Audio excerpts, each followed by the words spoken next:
Welcome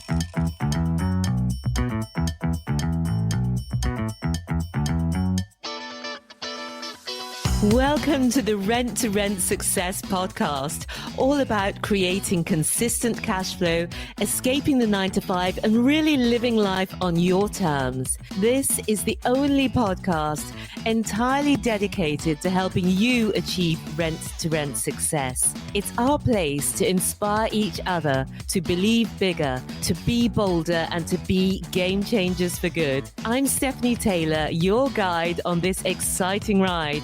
Let's start up the engines and get ready to fly.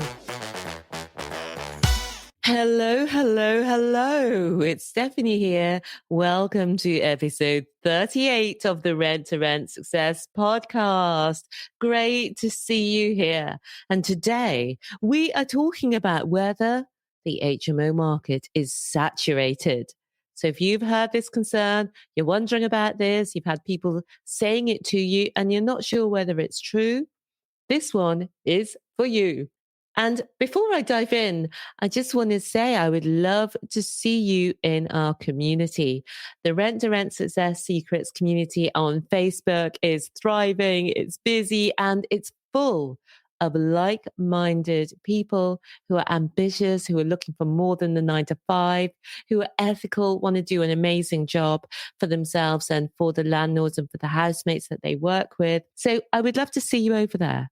Come over and say hi. You can find the links in the show notes for this episode, which are at renttorentsuccess.com/38 for episode 38. Or you can use this link, renttorentsuccess.com/group. Will take you right there. That's rentsuccess.com/group. So come and say hi in the group. Look forward to meeting you there. See you there soon. Back to today's topic. The HMO market is saturated and rent to rent is dead. I've seen and heard comments like this on Facebook. And have you noticed that often from people who haven't started yet? They haven't got any HMOs. Once you know something, it can feel like everyone and their dash hound knows about it. And now that you're moving forwards with your rent to rent business, you see HMOs everywhere. Yet the truth is that most people in the UK do not know what an HMO is, and they've never heard of rent to rent. Although when you're in the property world, even on Facebook, it can sometimes feel as though everyone is doing it. And that's just not true. I wanted to start there because your perception may be skewed by the people that you know or the circles that you're moving in. In an article that I was asked to contribute to for the Telegraph newspaper, I was asked to comment on HMO investments. So I've looked at the stats a lot recently.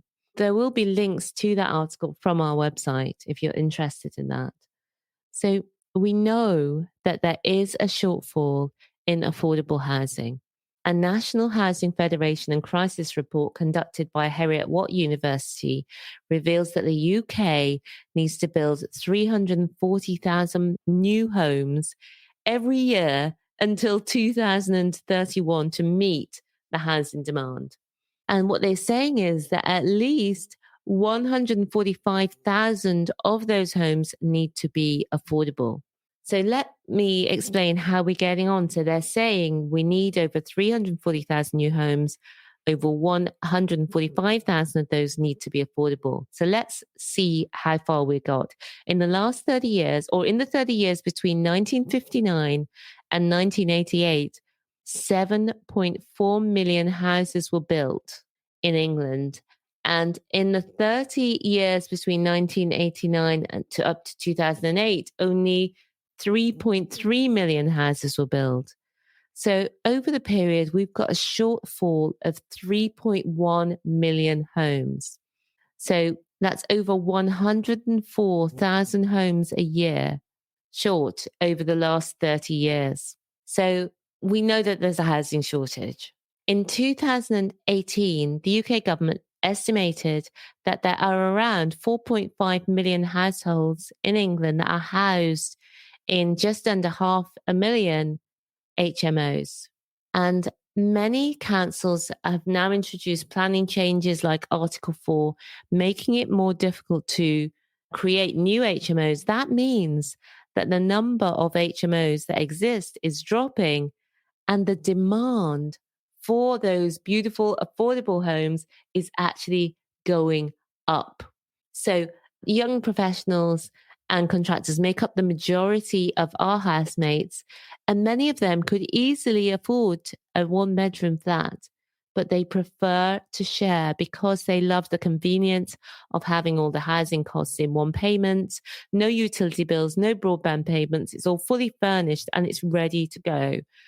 So, as I mentioned earlier, often the people who are claiming that the market is saturated have substandard properties in the wrong areas or don't have any HMOs at all. So they're just talking a lot of hot air.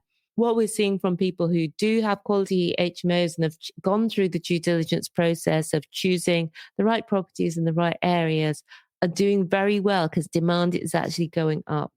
And I mentioned about how to choose the right properties that will rent consistently and that will be among the best for whichever part of the market you're targeting, whether it's contractors or professionals or whatever it is. And I talked to you more about what to look for in an HMO in episode 29, what makes a good HMO.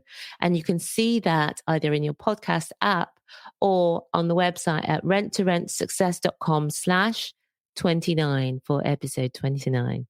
So in summary, supply of HMO rooms is reduced, demand is increasing, and the HMO market is buoyant and not saturated. Next episode, I'm going to talk about something that lots of people say, which is that HMOs post-coronavirus won't work.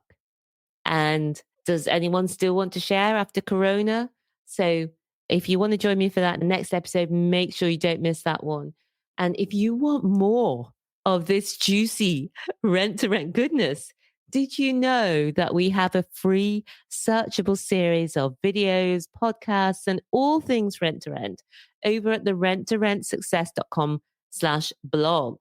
And you can search exactly what you need to know right now.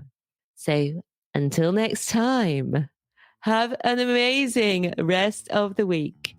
And remember, believe bigger, be bolder, be a game changer. See you soon. Thank you so much for listening. If you like the links for anything mentioned in today's episode, or if voice is not enough and you want to see us on video too, you can find all the show notes and lots more at renttorentsuccess.com. That's rent number 2, rentsuccess.com. If you've enjoyed today's episode, we'd super appreciate it if you would take a few minutes to review it in your podcast app. Remember, we'll be donating to our B1G1 charities too for each review you give. Until then, believe bigger, be bolder, be a game changer.